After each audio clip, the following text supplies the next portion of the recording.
The 300-year-old classical national puppet theater of Japan, Bunraku, is a convergence of many arts. Puppet carving itself is an art, a traditional craft handed down within families from generation to generation since the 18th century. The heads are unusually small, since the puppet eventually will be 3/4 man size, that is, 3.5 to 4 feet tall.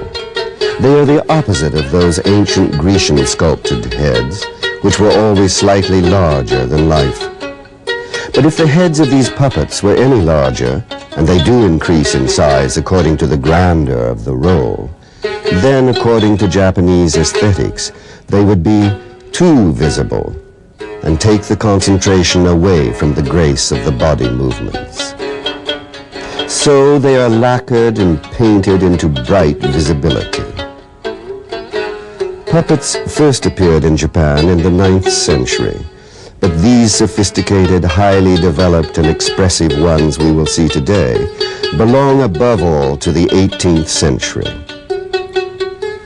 Puppets as vehicles for classical literature were standardized by 1734. When dressed, a female puppet weighs around 13 pounds. A male warrior, say, in full armor, almost 50 pounds.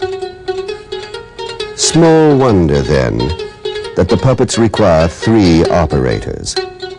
A lead puppeteer holds the doll in his left hand by means of a special grip in the back of the doll's chest. His fingers pull on the strings to move the eyes and sometimes eyebrows and mouth. Puppets do not attempt to imitate talking. That would be ventriloquism and vulgar.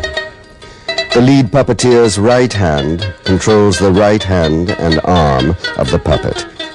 A second manipulator moves the left hand of the puppet in perfect coordination and synchronization with the right hand.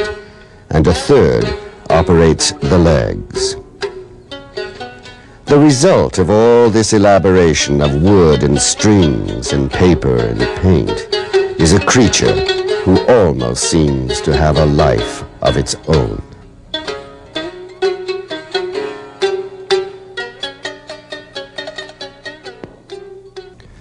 Bunraku means literally literary pleasures, and this quite accurately establishes the preeminence of literature or text within the classical puppet theater of Japan. It is thanks largely to Chikamatsu Monzaemon, his dates are 1653 to 1725, that the literature of the puppet theater attains international stature. Originally, Monzaemon wrote for the kabuki in Tokyo, but he became cross and worn out with actors failing to learn his immortal lines, or if they did, changing them. So he left kabuki in Tokyo and went to Osaka to write for the mute, speechless puppets who obeyed his slightest nuance.